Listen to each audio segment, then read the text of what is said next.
Hi friends, please subscribe to Amravati Media and press the bell icon for more latest updates. Chandrababu సర్కారు పరువు తీసిన TDP MLA. సొంత ప్రభుత్వానికి Tiruvuru MLA Kolikapudi Srinivasarao మరోసారి shock ఇచ్చారు. కూటమి పాలనలో ఇసుక అక్రమ రవాణా, విచ్చలవిడిగా బెల్ట్ షాపులు, అలాగే జోద గృహాల నిర్వహణపై కొలికపూడి బహిరంగంగానే విమర్శలు చేశారు. సోషల్ మీడియాలో పోస్టులు పెట్టి ప్రభుత్వాన్ని ఇరకాటంలో పడేశారు.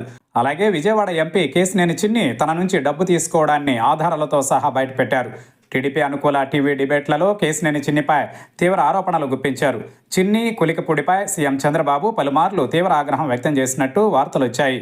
అంతేకాకుండా కొలికపూడిని టీడీపీ క్రమశిక్షణ కమిటీ పిలిపించుకుని వివరణ తీసుకుంది.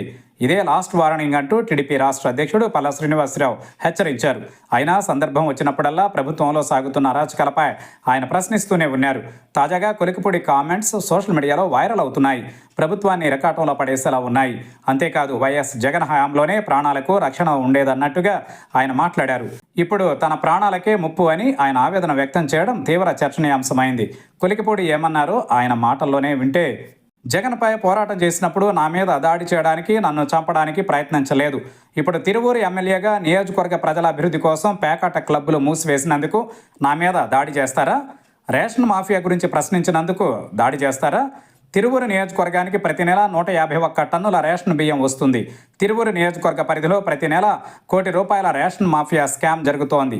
ఈ ₹1 కోటి తింటున్న పంది కుక్కల గురించి బయటపెట్టినందుకు నాపై దాడి చేయబోతున్నారా? కూటమి ప్రభుత్వ పరువు పోగొట్టడానికి వైసీపీనో ఇతర పార్టీలో అవసరం లేదు. టీడీపీ ఎమ్మెల్యే కొలికపూడి శ్రీనివాసరావు తమ సొంత ప్రభుత్వంలో సాగుతున్న అరాచకాల్ని కళ్లకు కట్టినట్టు మాట్లాడారు. కేవలం తిరువూరు నియోజకవర్గంలోనే ₹1 కోటి రేషన్ మాఫియా సాగుతున్నదంటే ఇక రాష్ట్ర వ్యాప్తంగా ఏ రీతిలో వ్యవహారం నడుస్తున్నదో అర్థం చేసుకోవచ్చు.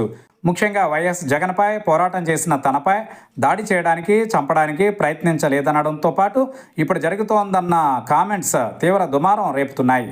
కూటమి ప్రభుత్వానికి శత్రువులు ఎవరో అవసరం లేకుండా సొంత వాళ్లే పరుగు తీస్తున్నారనే చర్చ జరుగుతోంది.